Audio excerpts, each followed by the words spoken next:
Capital gain हम लोग chapter कर रहे हैं। कैपिटल गेन नाम से ही पता चल रहा है कि संपत्ति को बेच कर हमें जो भी फायदा होगा, संपत्ति यानी कैपिटल एसेट को बेच करके हमें जो भी फायदा होगा वो सारे के सारे गेन कौन से चैप्टर में टैक्सेबल होंगे? Capital gain.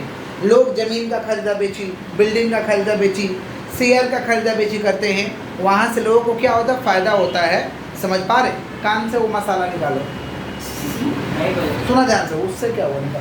किसका बात कर रहे? Capital gain. किसका बात कर रहे हैं? तो कैपिटल गेन का मतलब हुआ gain arising on transfer of a capital asset.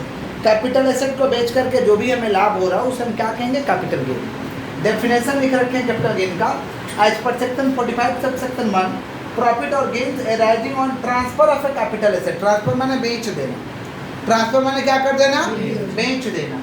Shall be chargeable under the head capital gain. माने साधारण भाषा में बात करें तो शेयर का जो लोग खरीदा बेची करते हैं, बिल्डिंग का खरीदा बेची करते हैं, समझ पा रहे हैं क्या बोल रहे हैं? एसेट का खरीदा बेची करते हैं, वो सारे के सारे जो लाभ होते हैं वो कौन से चैप्टर में टैक्सेबल होंगे? Capital gain. क्लियर हो गया? अब कैपिटल एसेट होता क्या है? कैपिटल एसेट को बेच के जो लाभ होगा। अब कैपिटल एसेट क्या होता है?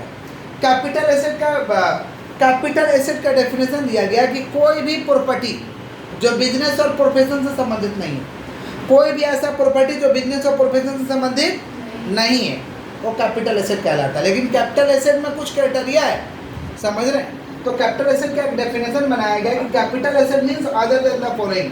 कैपिटल एसेट सबको कहेंगे, ये सबको छोड़ के। कैपिटल एसेट सारे चीज़ों को कहेंगे, ये सबको छोड़ के। माने जो भी एसेट है उसको कैपिटल एसेट कहेंगे, लेकिन उसमें से अगर ये सब नाम आ जाता है तो कैपिटल एसेट नहीं। समझ गए क्या बोले? पहला स्टॉक इन ट्रेड। बिजनेस के लिए हम गोडाउन में कोई भी गुड्स स्टॉक रखें, कुछ भी स्टॉक रखें, वो कैपिटल एसेट नहीं है। तो पहला क्या? Stock in trade. पहला क्या?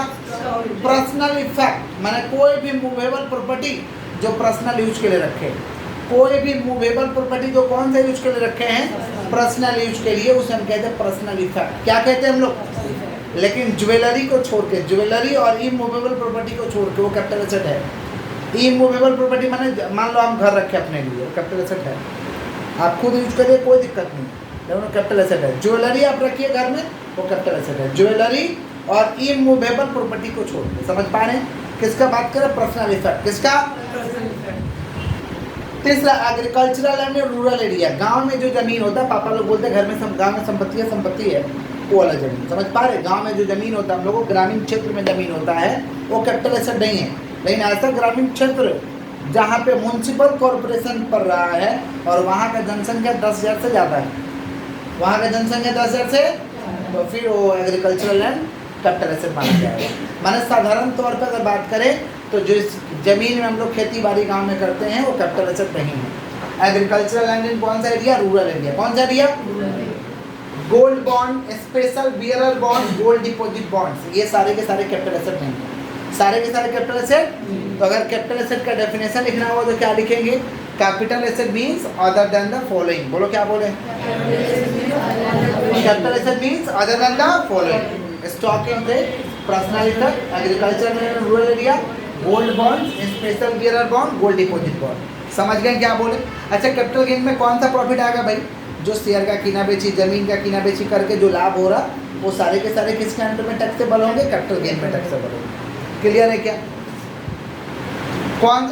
जो संपत्ति को बेचेंगे उसको क्या कहते हैं? Capital asset. क्या कहते हैं? लेकिन ये सब कैपिटल एसेट नहीं है। कैपिटल एसेट दो तरीका का होता है: short term capital asset, long term capital asset. बोलो क्या बोले हैं? Short term capital asset, long term capital asset. It means capital asset held by an SSC for not more than 36 month immediately before the date of transfer. Short term capital asset का मतलब हुआ कि capital asset आप खरीद करके अपने पास 36 महीने से कम दिन रख के बेच दी।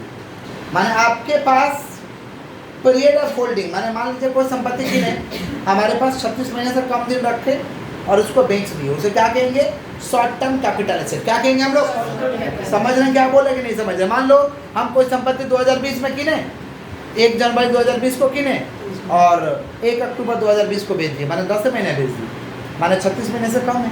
36 महीने से माने कोई भी संपत्ति अगर हम अपने पास खरीद कर रखें और 36 महीने से कम दिन पीरियड ऑफ होल्डिंग रहा, माने 36 महीने से कम दिन में ही हम उसको क्या कर दिए, बेच दिए, तो क्या कहलाएगा, शॉर्ट टर्म। और 36 महीने से ज़्यादा है तो क्या कहलाएगा, लॉन्ग टर्म। क्या कहलाएगा, समझ रहे हैं क्या बोल रहे हैं। तो शॉर्ट टर्म कैपिटल एसेट का डेफिनेशन लिखवाए हैं कि it means capital asset held by an SSC. बोलो क्या बोल रहे, it means capital asset held by an SSC. बोलो, it means capital asset held by an SSC for not more than 36 month, for not more than 36 month immediately before the date of transfer, immediately before the date of. तो क्या बोलेंगे, या ऐसे बोल सकते हैं कि short term capital asset means capital asset not more than 36 month, not more than कहाँ से भाई, immediately before the date of transfer, immediately before the date of. अब शॉर्ट टर्म कैपिटल एसेट का कुछ एक्सेप्शन है, शॉर्ट टर्म कैपिटल एसेट का कुछ exception है। एक्सेप्शन में लिखा गया कि कुछ ऐसा एसेट है जिसको 12 महीना पे ही, 12 महीने से कम दिन है तो शॉर्ट टर्म मान लेंगे, 12 महीने ज़्यादा है तो लॉन्ग टर्म मान लेंगे। कुछ ऐसा एसेट है, कुछ ऐसा एसेट कितना, 5 है, माने 5 ऐसा एसेट है जिस पे 36 महीने वाला कंसेप्ट लागू नहीं होगा। कितना महीने वाला कंसेप्ट लागू, वो होगा 12 महीने, माने 12 महीने से कम दिन है तो शॉर्ट टर्म, 12 महीने ज़्यादा दिन है तो लॉन्ग टर्म। ये 5 ऐसा एसेट क्या है, पहला इक्विटी प्रेफरेंस जो कि लिस्टेड होना चाहिए, लिस्टेड माने जिसका नाम शेयर मार्केट में लिखा हुआ होगा, शेयर मार्केट में जिसका नाम लिखा हुआ है। दूसरा एनी सिक्योरिटी, डिवेंचर हो या गवर्नमेंट सिक्योरिटी जो कि लिस्टेड है, जो कि क्या है, लिस्टेड है। A unit of equity oriented fund, माने म्यूचुअल फंड में रुपया लगा दिए हो, a unit of equity oriented fund, या जीरो कूपन बॉन्ड में पैसा लगाए हैं, या यूनिट्स ऑफ यूटीआई में पैसा लगाए हैं। ये 5 जगह में अगर पैसा लगाते हैं तो अगर 12 महीने से कम दिन का पीरियड हो रहा तो शॉर्ट टर्म, 12 महीने से ज़्यादा दिन का हो रहा तो कौन सा टर्म, लॉन्ग टर्म। और एक 24 महीना का भी कंसेप्ट है कि 24 महीने से कम दिन अपने पास खरीद कर रखें तो शॉर्ट टर्म, 24 महीने से ज़्यादा अपने पास खरीद कर रखें तो कौन सा टर्म, लॉन्ग टर्म। 24 महीना वाले में सिर्फ 2 ही चीज़ आता है, इक्विटी प्रेफरेंस जो कि अनलिस्टेड हो, अनलिस्टेड माने जिसका शेयर मार्केट में नाम नहीं लिखा हुआ है, और लैंड हो या बिल्डिंग हो या दोनों हो, लैंड बिल्डिंग हो, लैंड हो या तो बिल्डिंग हो या तो दोनों हो। तो इस पर कंसेप्ट कितना महीना का लगाएंगे, 24 महीने। 24 महीने से कम दिन है तो शॉर्ट टर्म, 24 महीने ज़्यादा है तो लॉन्ग टर्म। रिपीट कर रहे हैं, कैपिटल एसेट 2 तरीका का होता है, short term capital asset, long term capital asset. Short term capital asset किसको बोलेंगे, ऐसा संपत्ति जो अपने पास खरीद करके 36 महीने से कम दिन रखे और उसको बेच दी। लेकिन इसका कुछ एक्सेप्शन है, तो अगर ये 5 नाम आ जाएगा तो 36 महीने नहीं देखेंगे, कितना महीना देखेंगे, 12 महीने। 12 महीने से कम दिन है तो शॉर्ट टर्म, 12 महीने ज़्यादा है तो लॉन्ग टर्म। ये 5 नाम हमको याद कैसे रहेगा, सीधा सीधा याद करो। इक्विटी प्रेफरेंस, इक्विटी प्रेफरेंस समझ पा रहे हैं क्या बोल रहे हैं, या कोई भी सिक्योरिटी हो जैसे डिवेंचर, गवर्नमेंट सिक्योरिटी, या unit of equity oriented fund, zero coupon bond, unit of UTI. ये 5 चीज़ पे कितना महीने वाला कंसेप्ट लगाएंगे, 12 महीने।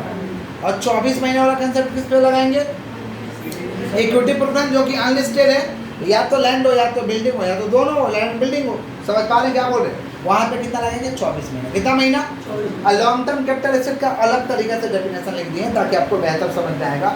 एक capital asset which is not a short term capital asset, जो शॉर्ट टर्म कैपिटल एसेट नहीं है वो क्या है, सिंपल सा बात है, जो शॉर्ट टर्म कैपिटल एसेट नहीं हो क्या है।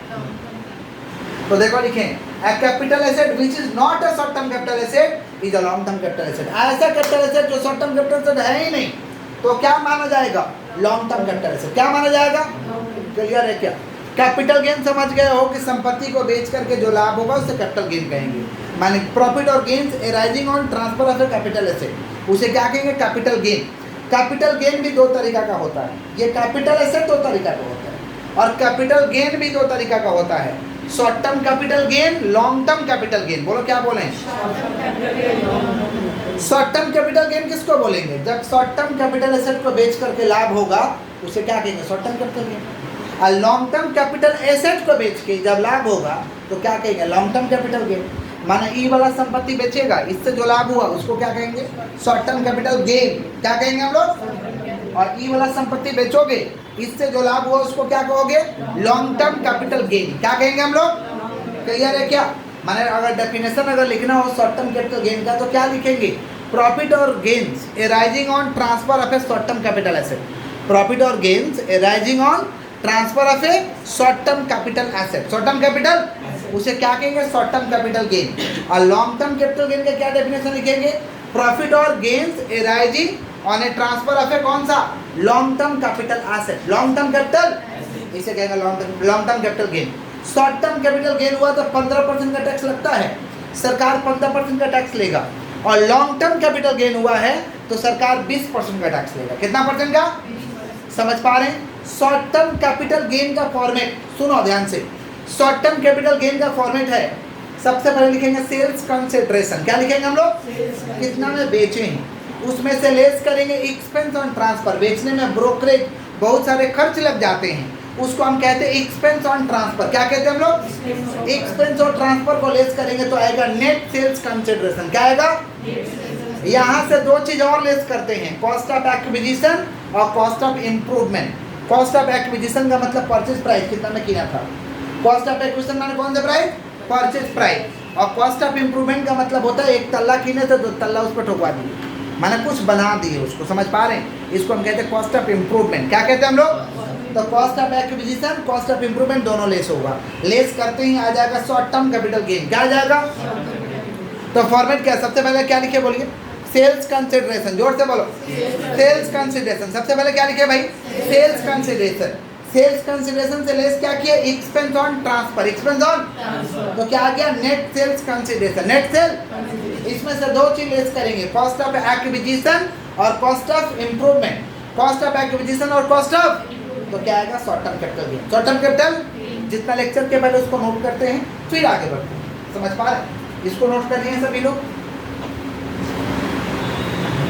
और दीदी इधर इधर इधर सुनिए, कैपिटल गेन दो तरीका का होता है, short term capital gain, long term capital gain. Definition बोले तो वो लिख दिए हैं कि it means gain arising on transfer of a short term capital asset. Short term capital asset को बेच के जो फायदा हो रहा हो short term capital gain. Tax rate 15% लगेगा। लॉन्ग टर्म कैपिटल गेन में देखो, it means gain arising on transfer of a long term capital asset. Tax rate कितना परसेंट लगेगा? 20%। कितना परसेंट? ये शॉर्ट टर्म कैपिटल गेन का फॉर्मेट है। Format में लिखे computation of capital gain of में नाम लिख देंगे जिसका रहेगा फॉर द असेसमेंट ईयर 23-24। अच्छे से सुनिएगा पहले, दीदी पहले सुनना जरूरी है, लिखने के लिए तो घर में लिखिए।